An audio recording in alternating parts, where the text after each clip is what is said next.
Welcome to Veggies and Herbs. I'm Ruben Molale, and I'm excited. It's September, and this is a perfect time to kickstart your spring and your summer garden.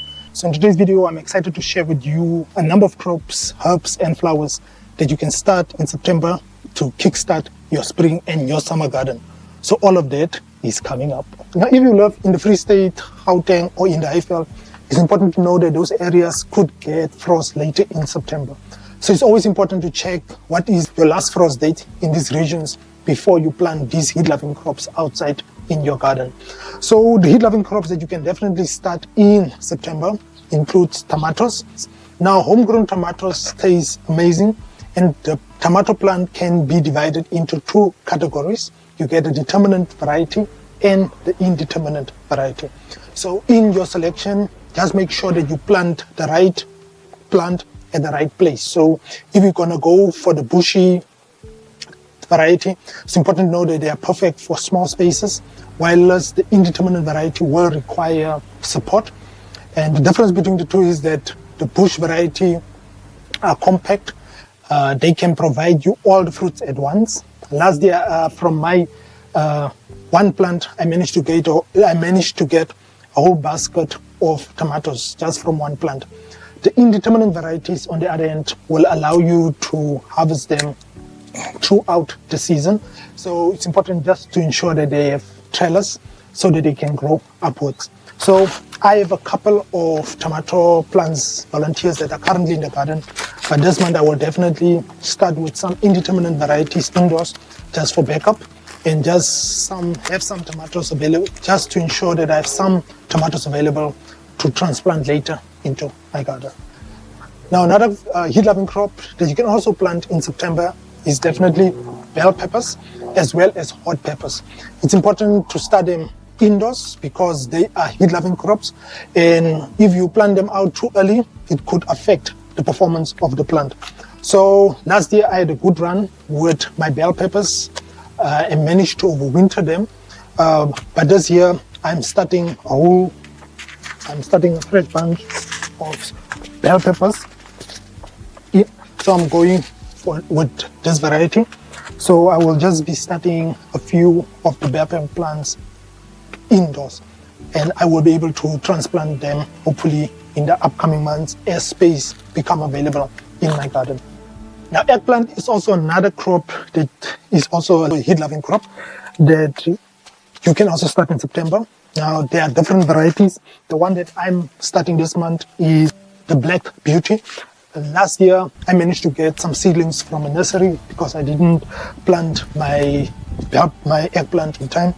But this month is a perfect time to start your eggplant. It's just to know that eggplant is a long season crop. After you have transplanted it, you could wait up to 90 days before the fruits will be ready for harvest. Now, squash is also another favorite for a summer garden, and the squash can be divided into two categories. You get the winter squash and you also get the summer squash. And the difference between the two is that the one can be consumed when the skin is soft, while the winter squash you need to wait. You can only harvest it later when the outside skin is much more hardened. So the summer squash refers to your patty pans, your zucchinis, and the winter squash refers to your butternut, your pumpkin.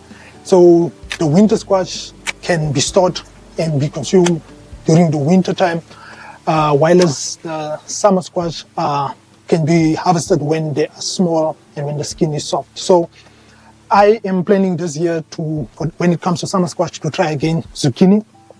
So I am trying a different variety this year.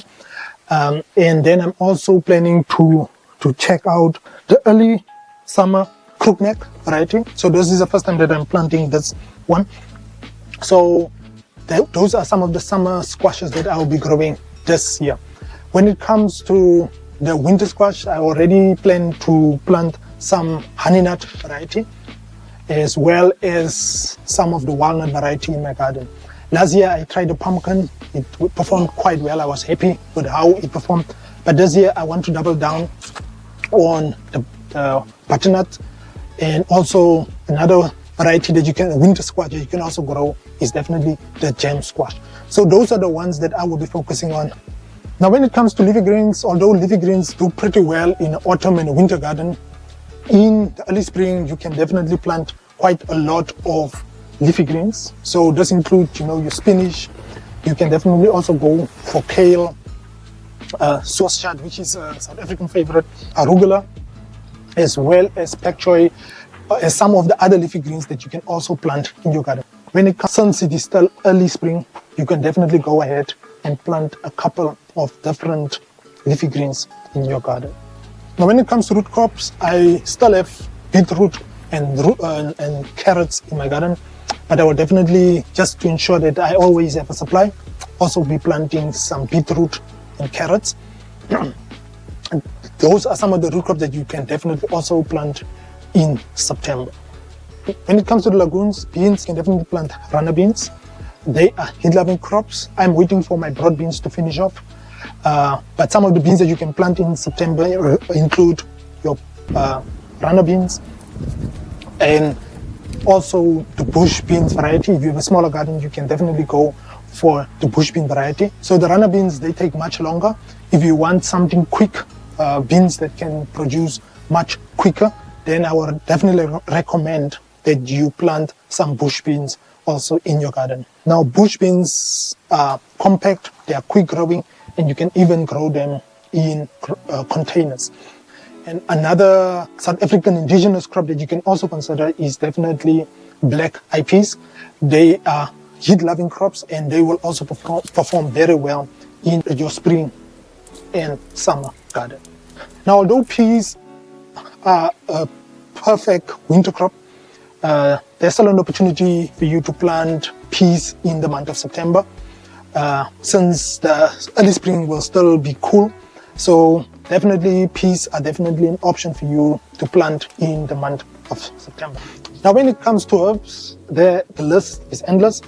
Some of the favorite herbs, summer herbs that you can also start is definitely basil. And basil is an amazing companion plant that you can pair with your tomatoes. Coriander is also another one that you can also plant in September. That will give you an opportunity to get a harvest before it boiled during the hot summer months.